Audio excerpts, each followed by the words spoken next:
വടക്കൻ കേരളത്തിൽ നാളെ ശക്തമായ മഴയ്ക്കാണ് സാധ്യത. കാസർഗോഡ്, കണ്ണൂർ, കോഴിക്കോട്, വയനാട്, മലപ്പുറം, തൃശൂർ ജില്ലകളിൽ നാളെ യെല്ലോ അലർട്ട് പ്രഖ്യാപിക്കുകയും ചെയ്തു. അലക്സ് മുഹമ്മദ് വിവരങ്ങളുമായി ചേരുന്നു. അലക്സ്, പൊതുവിൽ പുതിയൊരു ന്യൂനമർദ്ദം രൂപപ്പെടുന്നതിന്റെ പശ്ചാത്തലത്തിൽ കേരളത്തിൽ പൊതുവിൽ വരും ദിവസങ്ങളിലൊക്കെ മഴയ്ക്ക് ചാൻസ് ഉണ്ടെന്ന് പറയുന്നു അല്ലേ?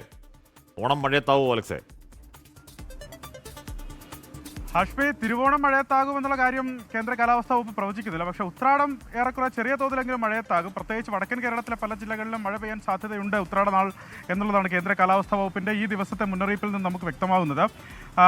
അതിന്റെ പ്രധാനപ്പെട്ട കാരണമായി പറയുന്നത് ഈ ബംഗാൾ ഉൾക്കടലിൽ ഒരു ന്യൂനമർദ്ദം രൂപപ്പെട്ടിട്ടുണ്ട്. അത് അടുത്ത ദിവസങ്ങളിൽ ഒഡീഷ തീരത്തേക്ക് നീങ്ങാനാണ് സാധ്യത. ഇതിന്റെ സ്വാധീനം സംസ്ഥാനത്ത് ഉണ്ടാകും. അതിനാലാണ് സംസ്ഥാനത്ത് മഴ സജീവമാകുന്നതെന്നാണ് കേന്ദ്ര കാലാവസ്ഥാ വകുപ്പ് പറയുന്നത്. പ്രത്യേകിച്ച് നാളെയും മറ്റന്നാളും വിവിധ ജില്ലകളിൽ യെല്ലോ മുന്നറിയിപ്പ് നൽകിയിട്ടുണ്ട്. നാളെ വടക്കൻ കേരളത്തിൽ ശക്തമായ മഴയ്ക്കുള്ള സാധ്യത കേന്ദ്ര കാലാവസ്ഥാ വകുപ്പ് പ്രവചിക്കുന്നുണ്ട്. കാസർഗോഡ്, കണ്ണൂർ, കോഴിക്കോട്, വയനാട്, മലപ്പുറം, തൃശൂർ ജില്ലകളിൽ നാളെ യെല്ലോ അലേർട്ട് പ്രഖ്യാപിച്ചിട്ടുണ്ട്. അതായത് 7 മുതൽ 11 സെന്റിമീറ്റർ വരെ മഴയ്ക്കുള്ള സാധ്യത തൃശൂരും അതുപോലെ മറ്റ് വടക്കൻ കേരളത്തിലെ ജില്ലകളിലും ഉണ്ടെന്നാണ് കേന്ദ്ര കാലാവസ്ഥാ വകുപ്പിന്റെ പ്രവചനം. ഉത്രാടം ദിനത്തിലാകട്ടെ കാസർഗോഡ്, കണ്ണൂർ, കോഴിക്കോട് ജില്ലകളിൽ യെല്ലോ മുന്നറിയിപ്പ് നൽകിയിട്ടുണ്ട്. ചിലപ്പോൾ മലയോര മേഖലയിലും അത്തരത്തിൽ ഒറ്റപ്പെട്ട ശക്തമായ മഴ ലഭിക്കാൻ സാധ്യതയുണ്ട്.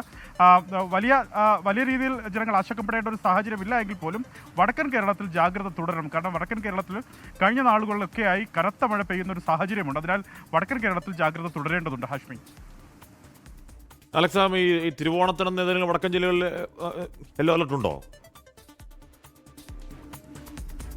ഹാഷ്മി, ഇന്ന് ഉച്ചയ്ക്ക് 1 മണിക്ക് വരുന്ന കേന്ദ്ര കാലാവസ്ഥാ വകുപ്പിന്റെ മഴ മുന്നറിയിപ്പ് പ്രകാരം ഇന്നും നാളെയും മറ്റന്നാളും മാത്രമാണ് വടക്കൻ കേരളത്തിലെ ജില്ലകളിൽ മഴ മുന്നറിയിപ്പ് നൽകിയിട്ടുള്ളത്. തിരുവോണ നാളിൽ ഇതുവരെ ഒരു അലേർട്ടുമില്ല. ഇനി ഈ ന്യൂനമർദ്ദത്തിന്റെ സ്വാധീനത്തിന്റെ പശ്ചാത്തലത്തിൽ അടുത്ത ദിവസങ്ങൾ അല്ലെങ്കിൽ അടുത്ത മണിക്കൂറുകൾ വരുന്ന മഴ മുന്നറിയിപ്പിൽ ഏതെങ്കിലും തരത്തിൽ മാറ്റമുണ്ടോ എന്നുള്ള കാര്യം നമുക്ക് അടുത്ത മണിക്കൂറുകൾ വ്യക്തമാകും. ഓക്കെ, അപ്പോൾ ഓണം മഴ കുളമാക്കുമോ എന്നൊരാശങ്ക ഇങ്ങനെ ഇല്ലാതില്ല.